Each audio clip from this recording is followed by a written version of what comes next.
जय श्री राम दोस्तों। तो आज भगवत गीता का हम अध्याय 5 पढ़ने जा रहे हैं। तो चलिए शुरू करते हैं। अध्याय 5 कर्म योग कृष्ण भावना भावित कर्म। अर्जुन ने कहा, हे कृष्ण, पहले आप मुझसे कर्म त्यागने के लिए कहते हैं और फिर भक्ति पूर्वक कर्म करने का आदेश देते हैं।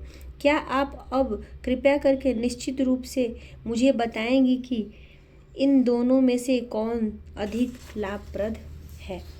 श्री भगवान ने उत्तर दिया, मुक्ति के लिए तो कर्म का परित्याग तथा भक्ति में कर्म दोनों ही उत्तम है, किंतु इन दोनों में से कर्म के परित्याग से भक्ति युक्त कर्म श्रेष्ठ है।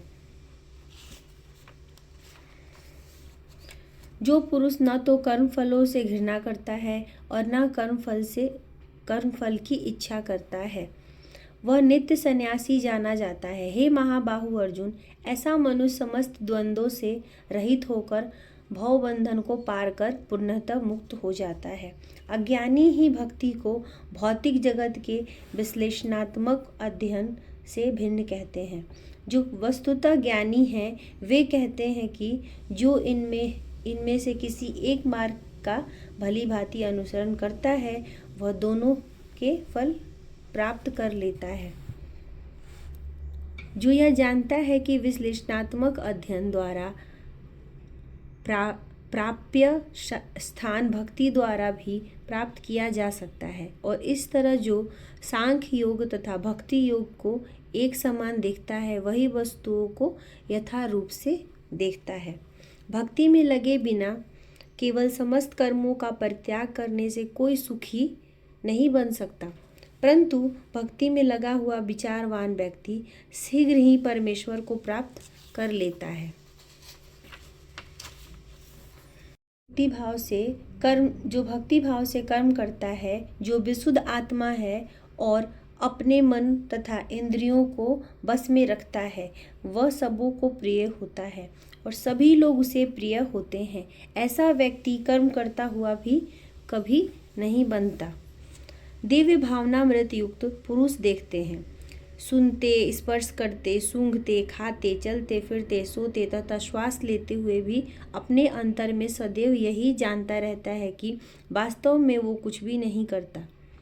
बोलते, त्यागते, ग्रहण करते या आंखें खोलते बंद करते हुए भी वह यह जानता रहता है कि भौतिक इंद्रियां अपने अपने विषयों में प्रवृत्त हैं और वह इन सब से पृथक है।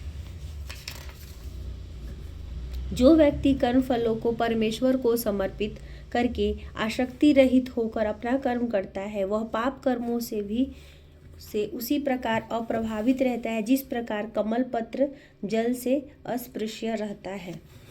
योगी जन आसक्ति रहित होकर शरीर, मन, बुद्धि तथा इंद्रियों के द्वारा भी केवल शुद्धि के लिए कर्म करते हैं। निश्चल भक्त शुद्ध शांति प्राप्त करता है क्योंकि वह समस्त कर्म फल मुझे अर्पित कर देता है, किंतु जो व्यक्ति भगवान से युक्त नहीं है और जो अपने श्रम का फलकामी है वह बंध जाता है। जब देहधारी जीवात्मा अपनी प्रकृति को बस में कर लेता है और मन से समस्त कर्मों का परित्याग कर देता है तब वह 9 द्वारों वाले नगर में बिना कुछ किए कराए सुखपूर्वक रहता है। शरीर रूपी नगर का स्वामी देहधारी जीवात्मा न तो कर्म का सृजन करता है, न लोगों को कर्म करने के लिए प्रेरित करता है, न ही कर्म फल की रचना करता है। यह सब तो प्रकृति के गुणों द्वारा ही न तो कर्म का सृजन करता है, न लोगों को कर्म करने के लिए प्रेरित करता है, न ही कर्म फल की रचना करता है। ये सब तो प्रकृति के गुणों द्वारा ही किया जाता है। परमेश्वर न तो किसी के पापों को ग्रहण करता है न पुण्यों को, किंतु सारे देहधारी जीव उस अज्ञान के कारण मोहग्रस्त रहते हैं जो उनके वास्तविक ज्ञान को आच्छादित किए रहते हैं। किंतु जब कोई उस ज्ञान के प्रबुद्ध होता है जिससे अविद्या का विनाश होता है तो उसके ज्ञान से सब कुछ उसी तरह प्रकट हो जाता है जैसे दिन में सूर्य से सारी वस्तुएं प्रकाशित हो जाती हैं। जब मनुष्य की बुद्धि, मन, श्रद्धा तथा शरण सब कुछ भगवान में स्थिर हो जाते हैं तभी वह पूर्ण ज्ञान द्वारा समस्त कल्मश से शुद्ध होता है और मुक्ति के पथ पर अग्रसर होता है। विनम्र साधु पुरुष अपने वास्तविक ज्ञान के कारण एक विद्वान तथा विनीत ब्राह्मण, गाय, हाथी, कुत्ता तथा चांडाल को समान दृष्टि से देखते हैं। जिनके मन में एकत्व तथा समता में स्थित है, उन्होंने जन्म तथा मृत्यु के बंधनों को पहले ही जीत लिया है। वे ब्रह्म के समान निर्दोष हैं और सदा ब्रह्म में ही स्थित रहते हैं, जो न तो प्रिय वस्तु को पाकर हर्षित होता है और ना अप्रिय पाकर विचलित होता है, जो स्थिर बुद्धि हैं, जो मोह रहित हैं और जो भगवत विद्या को जानने वाला है, वह पहले ही ब्रह्म में स्थित रहता है। ऐसा मुक्त पुरुष भौतिक इंद्रिय सुख की ओर आकृष्ट नहीं होता, अपितु सदैव समाधि में रहकर अपने अंतर में आनंद का अनुभव करता है। इस प्रकार स्वरूप सिद्ध व्यक्ति परम ब्रह्म में एकाग्रचित होने के कारण असीम सुख भोगता है।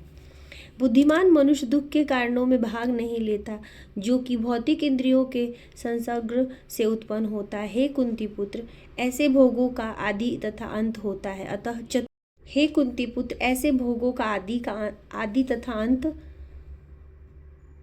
है, अतः चतुर व्यक्ति उनमें आनंद नहीं लेता।